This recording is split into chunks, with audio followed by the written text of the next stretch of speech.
The story begins in the high mountains of the Mongolian border, where strange things have been found for years. Giant bones of unknown creatures and thousands of years-old human bodies with their flesh still intact. The scene then shifts to 1979, where Professor Yang Qialan assembles a special team with the goal of uncovering the secrets hidden deep within the Kunlun Mountains. Among them is Hu Baiyi, one of the many soldiers working hard on the excavation. The work is so difficult that the soldiers often collapse from exhaustion. Thankfully, the professor's daughter, Yang Ping, a doctor, is always ready to help. Hu Baiyi harbors a hidden affection for Ping and feels as if he has known her for a long time. After several days of hard work, the team discovers a giant skull. Everyone is astonished, but shortly afterward, the cave begins to shake violently, and a sudden, powerful explosion occurs, devastating the entire camp. Ignoring the danger, Commander Han Ju-yang leads his soldiers to fight in front of the cave. However, only the professor and a few survivors emerge from the cave. The explosion had opened a new passage inside. The commander then asks who wants to go inside with the professor for investigation, as the danger of death was evident. Most of the soldiers hesitate, but the brave Ping steps forward to accompany her father, and Hu Baiyi, gathering his courage, also agrees to go. His friend, Kang San, joins them as well. A small team is formed, and they embark on this dangerous mission. Emerging from the collapsed cave, they reach a deep chasm, which they decide to cross using ropes. Below, they reach an icy platform where a dark passage awaits. As they descend through it, they discover another cave, one they had no prior knowledge of, and this place is filled with ancient, bizarre fossils. After wandering for some time, they find a way out, which leads them to the other side of the mountain. The professor then explains to everyone that, according to the stories, an ancient gateway to the spirit world exists here. Before the professor could explain further, the soldiers reported finding a giant footprint in the snow. They all began to follow the tracks, unaware that a terrifying creature was lurking nearby. Along the way, they encountered strange creatures that looked like butterflies. Upon closer inspection, they realized they weren't butterflies, but bats. A soldier, unaware of the danger, tried to catch one with his bare hands. To his surprise, his entire body burst into flames, and blue fire consumed him, killing him instantly. Two more soldiers rushed to his aid, but they met the same fate. In an instant, hundreds of bats surrounded the team, forcing them to open fire. The sound of the gunfire startled the giant creature, and its movements triggered a blizzard. Now facing another problem, the soldiers fled for their lives, but several were killed. They stopped at the edge of a deep chasm. Seeing no other way, they tied ropes together and jumped down. As they fell, Hu Baiyi and Ping's rope snagged on a piece of ice, leaving them dangling in midair. But the rope snapped, and they plunged into the darkness below. In the next scene, the young man wakes up to find himself in Ping's arms. He couldn't understand how they had survived the fall from such a height. This incident had significantly reduced their team. Only 4 remained: the professor, his daughter,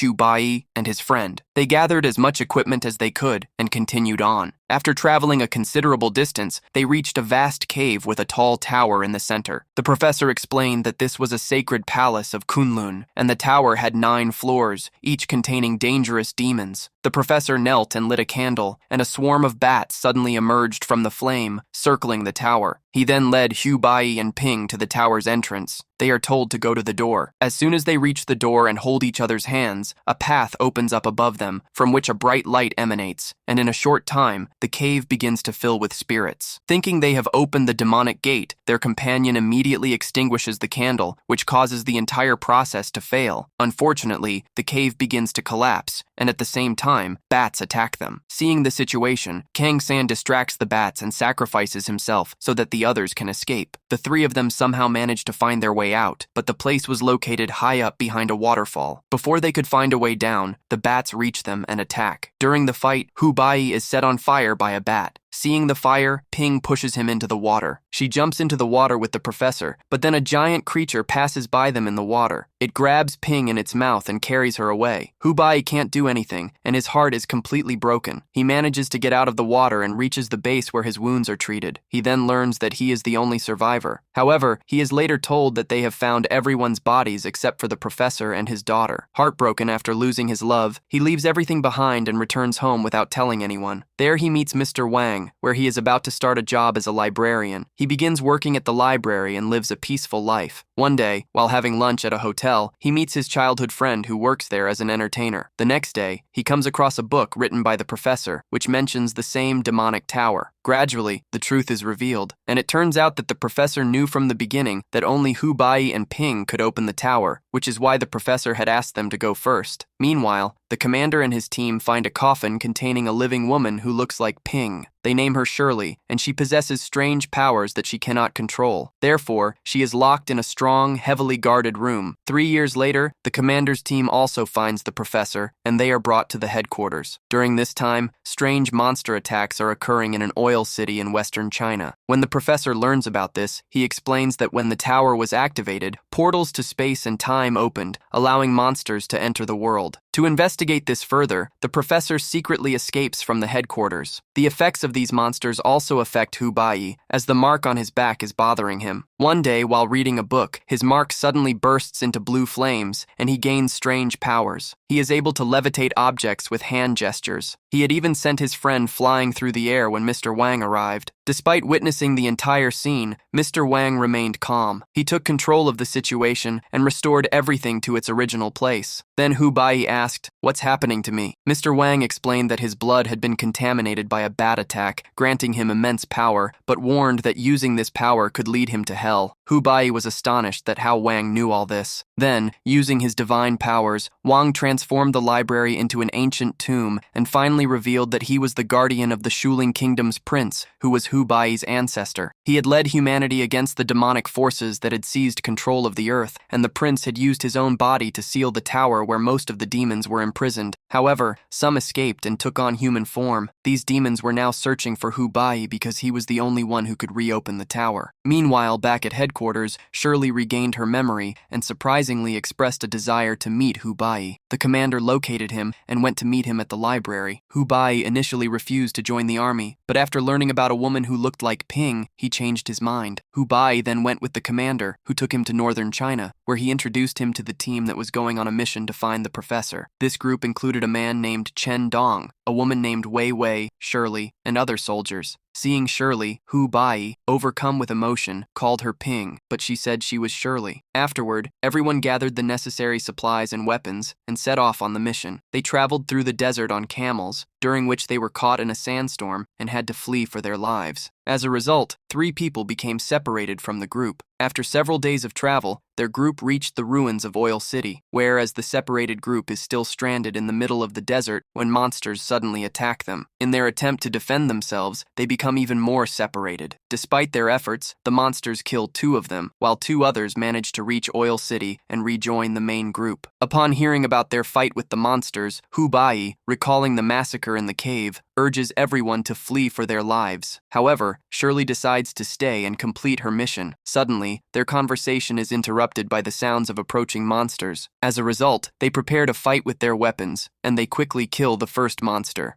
They chase after the other monster, but when they turn back, the dead monster has vanished. During this struggle, Shirley runs towards a deserted school, and Hu Bai follows her. Upon entering, he finds a group of corpses hanging from the ceiling. He then crosses a tunnel that leads him to the prince's tomb. Shortly after, a monster attacks him and knocks him unconscious. The monster lunges to finish him off, but Shirley uses her powers to drive the monster away. She then uses her powers to seal Hu Bai's body in a coffin. Meanwhile, several dangerous monsters arrive, so everyone hides on the upper floor of a building and fights them off with bullets and rocket launchers. It becomes clear that the monsters possess immense strength, making them impervious to bullets. Elsewhere, Wei Wei transforms into a mannequin and tries her best to remain still to avoid being caught. As the monster moves away, she runs towards her companion, and they both hide inside a bus. However, the monster still finds them and begins attacking the bus. After some time, Hu Bai regains consciousness and starts shouting for help. As he does so, the wounds on his hand heal rapidly, leaving him astonished. He is then teleported back to the cave where the demonic tower was located, where he sees a monster throwing Ping's body into a fire. The monster queen then possesses Ping's body. When the monster leaves, Hu Bai approaches her and demands that she release Ping. However, the queen refuses to relinquish Ping's body because she has gained the power to open the tower. Instead, the queen proposes that he accompany her to the tower and open the long-sealed gate. Hu Bai considers this for a moment but politely Shirley refuses, insisting that he will find another way and that he wants to return to Oil City. The Monster Queen finds his words amusing, so she decides to give him a chance and teleports him back to Oil City. By that time, Shirley has gained control over all the demons and instructs them to kill the group members. As soon as he returns, he sees a demon attacking Wei Wei on the bus, so he quickly shoots the demon down with a rocket launcher. Seeing this, the other demons rush towards him, but Shirley saves him, knowing that Hu Bai is the key to opening the tower's door. She then takes him in her arms and assures him of his safety. However, Hu Bai realizes that Ping can never return, so he pulls out a pistol and shoots Shirley 3 times, causing all the demons to disappear and the demonic tower to crumble. In her last breath, she confesses that only he could kill her. Then, Shirley kisses Hu Bai in surprise and falls to the ground. A few moments later, Shirley transforms into Ping, who expresses her joy at seeing him one last time. However, Hu Bai is still not ready to lose her, so he picks Ping up and takes her to the prince's coffin, hoping that it will heal her. Hu Bai lies down next to Ping and gently kisses her forehead, which triggers memories of his childhood. It is then revealed that Ping possessed a supernatural power that could revive the dead. This was the reason Hu Bai survived after falling from such a height with Ping. However, Ping's mother had forbidden her from using these powers. One day, her mother was killed by blue flames, revealing that she was a descendant of demons who had taken human form. Before the scene ends, Ping expresses her selfless love for Hu Bai and requests him to find her father. With that, she dies, and Hu Bai is heartbroken. After mourning for a while, he composes himself and decides to honor Ping's last wish. Hu Bai returns to the mission with the rest of the team members, and the film ends. So please like the video, and don't forget to tell us your favorite moment in the comments.